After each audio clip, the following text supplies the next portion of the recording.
Après plusieurs années de voyage, des années à marcher, à observer, à rencontrer. Perso, je pensais que ce serait largement suffisant. Et pourtant, 6 mois après être rentré d'un long périple, je m'aperçois qu'il y a quelque chose qui coince, quelque chose qui grince dans ma vie. Alors rien de grave, rien ne va vraiment mal, mais rien ne va vraiment bien non plus. J'essaie de me poser, j'essaie de reprendre une vie normale. Mais en fait, je sais déjà que ça ne va pas tenir. Faut que je prenne l'air. Partir, ce n'est pas fuir. Ça peut être la seule manière de rester vivant. C'est vrai. Je laisse derrière moi ceux que j'aime. Et c'est précisément pour ça que je pars. De toute façon, si je reste, je m'éteins. Et je ne veux pas être quelqu'un qui survit, là où il devrait respirer. Je crois que c'est ce qu'on appelle l'égoïsme. Et c'est vrai, un égoïste, c'est quelqu'un qui ne pense pas qu'à moi.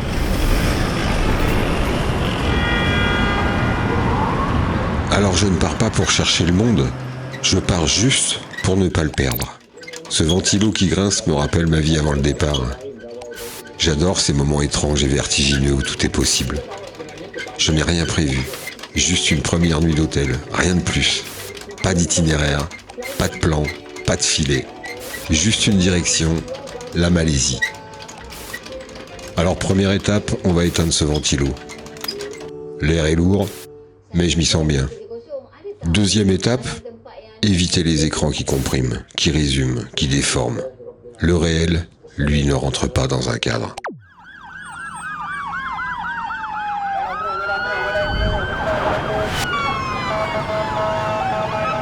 Je pars comme on reprend son souffle et retrouver tout ce qui n'existe plus dans mon quotidien. Mon corps redevient en alerte, l'inconnu est mon monde. Enfin, je redeviens un étranger.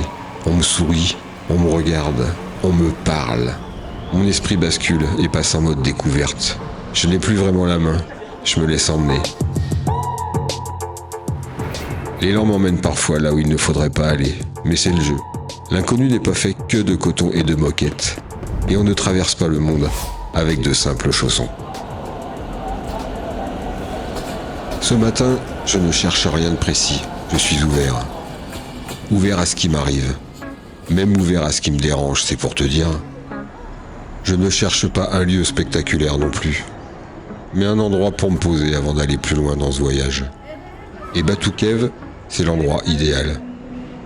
Plus grand sanctuaire hindou en dehors de l'Inde, c'est un lieu ancien, vivant, où la pierre, les dieux, les singes et les hommes partagent le même espace.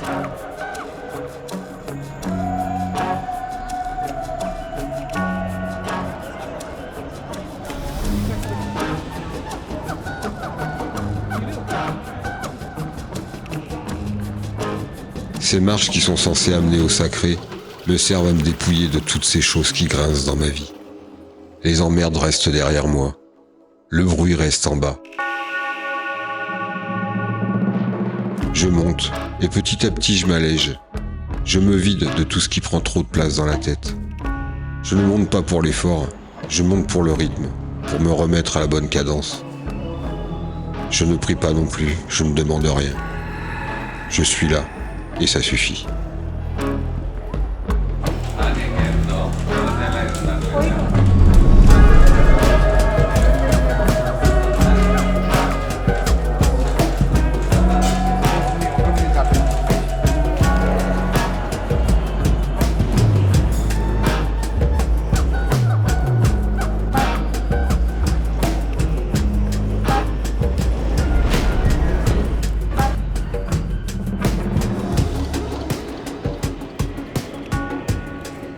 Et puis il y a eux. J'ai toujours eu un lien particulier avec les primates. Je ne les vois pas comme des cousins lointains, mais plutôt comme des frères. Peut-être parce que contrairement à nous, ils ne jouent pas un rôle, ils ne trichent pas. Ils ne cherchent pas à se placer au-dessus du reste du vivant. Je ne pouvais pas venir ici sans passer voir Hanuman, le dieu singe. Il incarne la force, la fidélité, le mouvement. Hanuman ne domine rien, il accompagne. Il y a une phrase qui me revient souvent. Les singes pleurent pour les autres, jamais pour eux-mêmes. Je ne sais pas si elle est vraie, Mais quand je regarde notre monde, je me demande parfois si nous sommes encore capables de pleurer pour autre chose que nous-mêmes. Après ces instants de plénitude, retour dans le chaos de Kuala Lumpur pour passer une dernière nuit. Les grandes villes, c'est du spectacle, ça déborde. Les gens, les lumières, les bruits, tout circule en même temps. Ici, tout monte, tout s'élève, tout se reflète. On dirait que c'est une ville qui se regarde elle-même. Tout cherche à dominer le ciel. Mais plus ça monte, plus ça sonne creux. Le temps ralentit, puis un souffle me dit qu'il est temps de quitter la verticalité, d'aller voir ailleurs.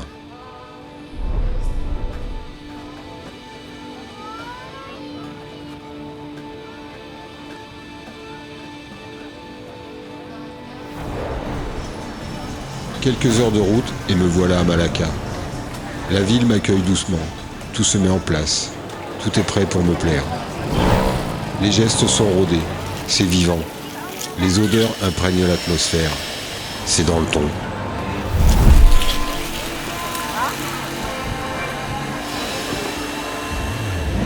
On cuit tout ce qui peut l'être. Certains stands sentent bon la tourista, mais il y a aussi des pépites culinaires.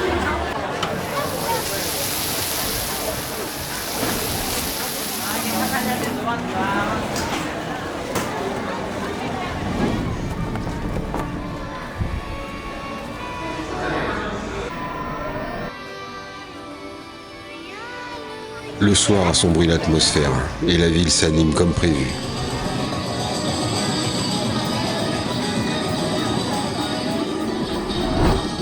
Alors ça brille, ça circule, ça divertit, ça fait du bruit. C'est kitsch. Alors je profite, je regarde, j'apprécie, mais je ne m'attarde pas. Alors je ne te cache pas que j'attends autre chose de ce voyage.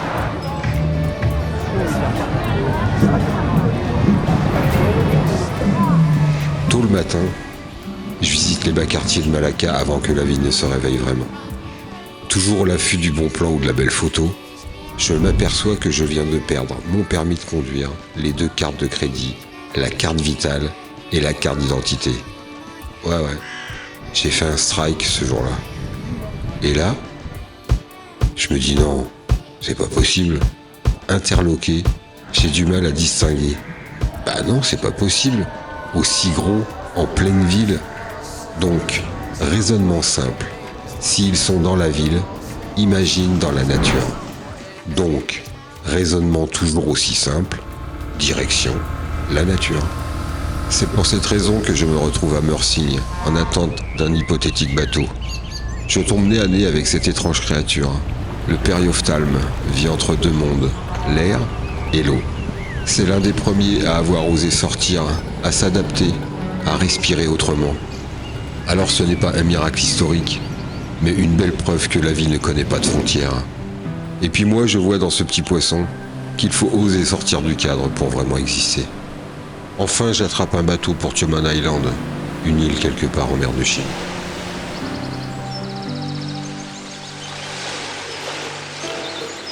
Mais bordel, y a-t-il encore un endroit dans ce monde où notre trace n'est pas visible? Moi qui rêvais de nature inexplorée, je tombe d'un étage. Allez, emmène-moi aussi loin que tu peux, ok? Je veux du vert, j'ai envie de me perdre. La forêt est un milieu où je m'adapte assez vite, contrairement au milieu urbain. Je suis venu pour ça, pour me retrouver avec le primaire, avec le réel. Dans ce milieu, pas de faux semblants, pas de chichi. T'es tout seul dans ton short. Le chahut ambiant autour de moi m'électrise. J'allais dire c'est vibratoire.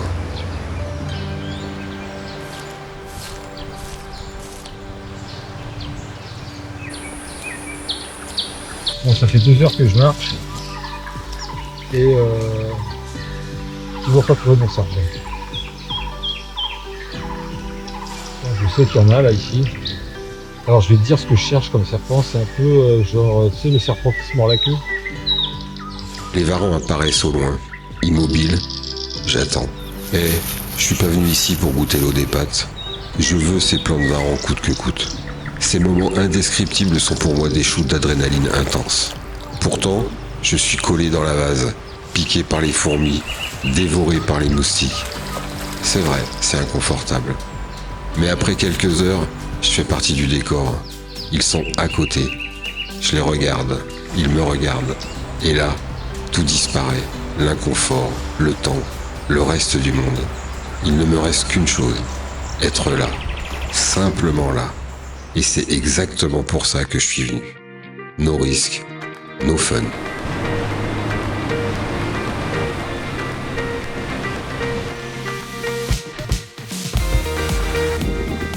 Dans chaque voyage, il y a des visages. Et chaque rencontre est une porte ouverte. On se croise, on partage, on disparaît. Quelques rires, quelques gestes, quelques regards. On échange, sans plan, sans attente. Juste le moment. Allez, droit debout.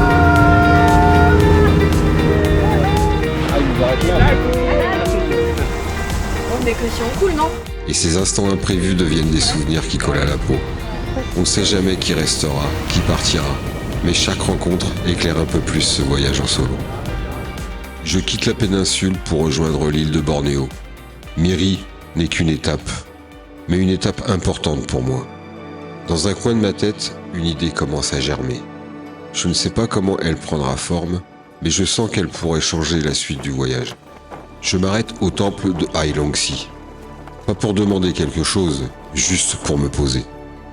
Ici, le maître c'est Bouddha, Siddhartha en sanskrit, celui qui a atteint son but. Moi j'aimerais bien faire la même chose. Que la route soit fluide, que les rencontres soient justes, et que ce qui doit se faire se fasse sans résistance. Ce sont mes seuls souhaits. J'avais besoin de ce moment-là à ce stade du voyage. Parfois, se rendre disponible suffit à ouvrir le chemin et l'esprit. Ouais, je crois que je la tiens, mon idée.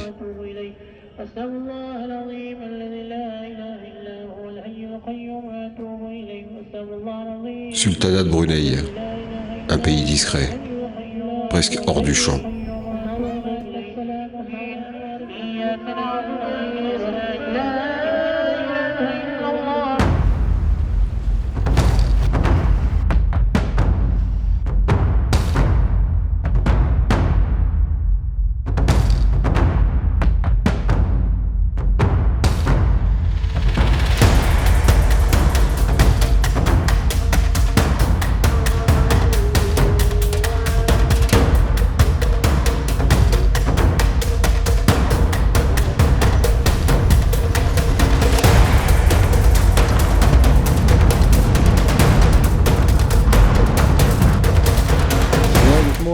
$1.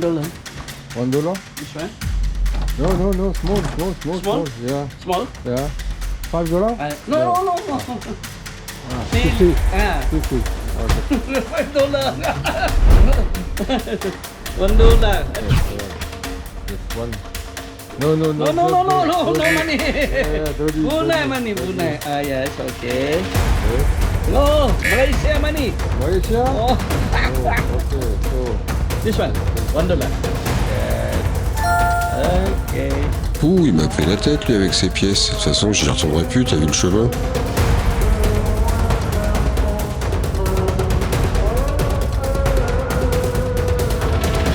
Putain, mais c'est ouf. Les planches neuves. Oh là là, quelle aubaine. Kampung Ayer, plus grand village sur pilotis au monde. Une expérience, pas un sujet.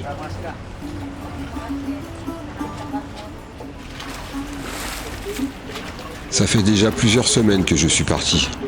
Il est temps de me rapprocher de notre point de rencontre avec mes amours. Et sans vraiment réfléchir plus longtemps, je poursuis mon idée de rejoindre ce que j'aime à 1600 km de là, jusqu'à Kuching. Mais pas par la route, ni par les airs, simplement en traversant la forêt au fil de l'eau, en prenant tout ce qui flotte, pirogue, bateau, hors bord, peu importe, je prends.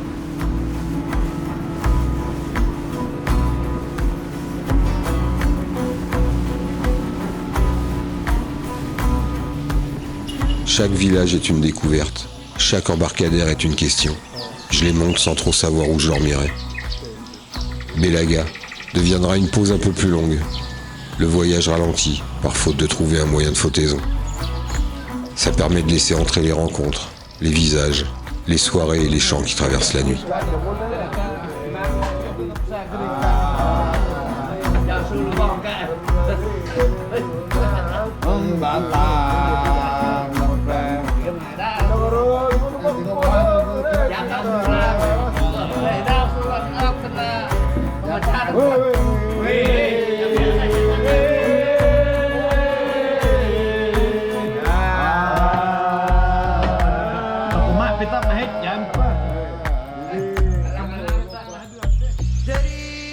Après avoir trouvé un nouveau moyen de transport, la route d'eau continue. Cette portion de la descente du fleuve n'est pas banale. Embarqué par les connaissances et les excès des jours précédents, je sens comme un flottement. Tu sais, les moments où tout part en vrille, où le contrôle n'a plus sa place, bah c'est là.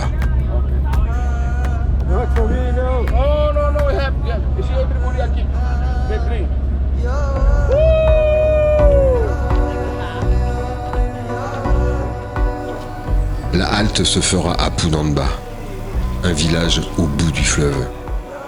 Passage au test de température obligatoire, surtout pour moi.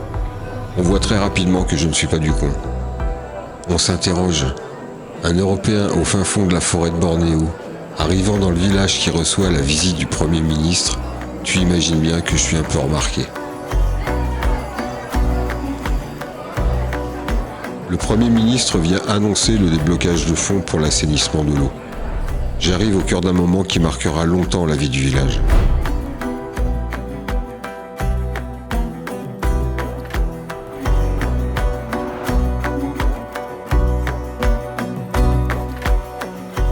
Je n'ai pas en tête de lui voler la vedette, mais je dois reconnaître que je suis reçu comme un roi.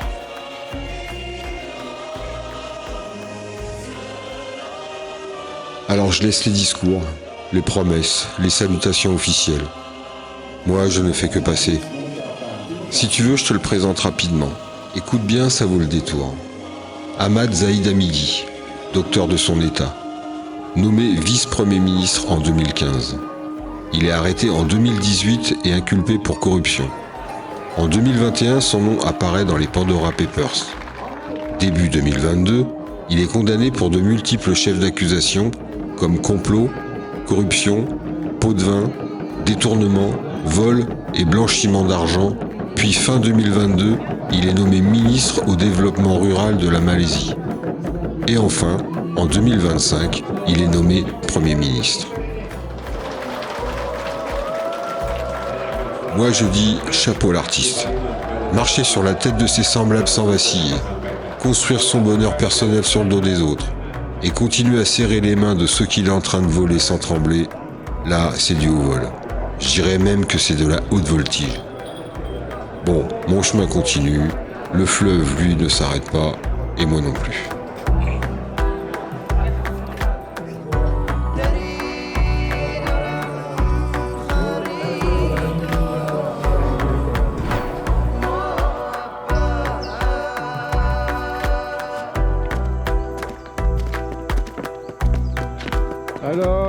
Hello ladies. Sorry? Yeah.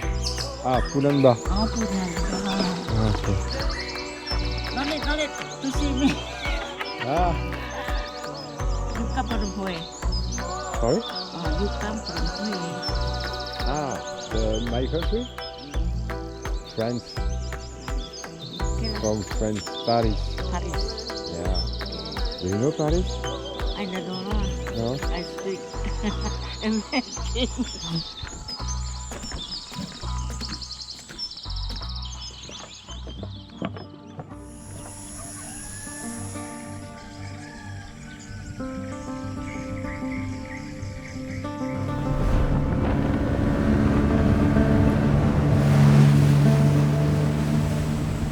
Les rives défilent, les visages s'illuminent, les regards sont francs.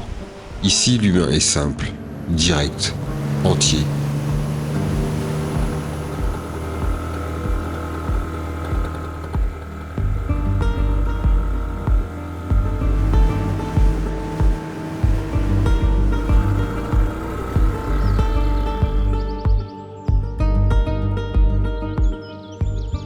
Un repas partagé, Un sourire sans calcul, authentique, vrai, accessible.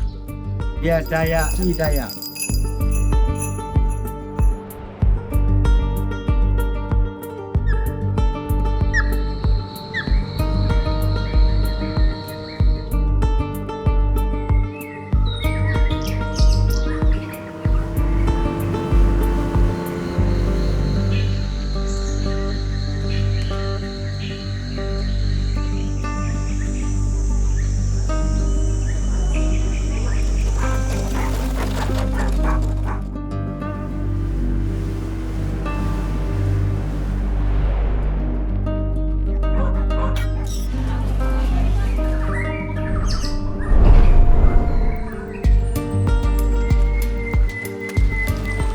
Puis le fleuve s'élargit, le vert change, les lignes deviennent droites, trop droites. Des kilomètres de palmes plantées au cordeau, le vivant rangé, exploité, monnayé. Comme cet éléphant nain sauvage de Bornéo que j'ai la chance de croiser, il n'en reste qu'un millier, autant dire la fin de cette espèce. L'homme prend, découpe, assèche, épuise. Il ne cohabite pas. Il remplace.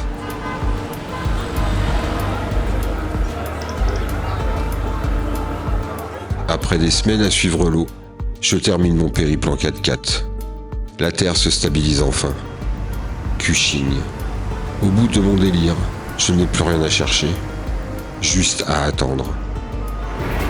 Un quai au bord du fleuve, un lieu pour remercier les dieux du voyage. Et pour la première fois depuis longtemps, je n'ai plus besoin d'avancer. Je retrouve mes amours. Ils m'ont terriblement manqué. Ensemble, nous allons sillonner Java, Sumatra, les îles de la Sonde. Le voyage continue et un très long périple nous attend ensemble.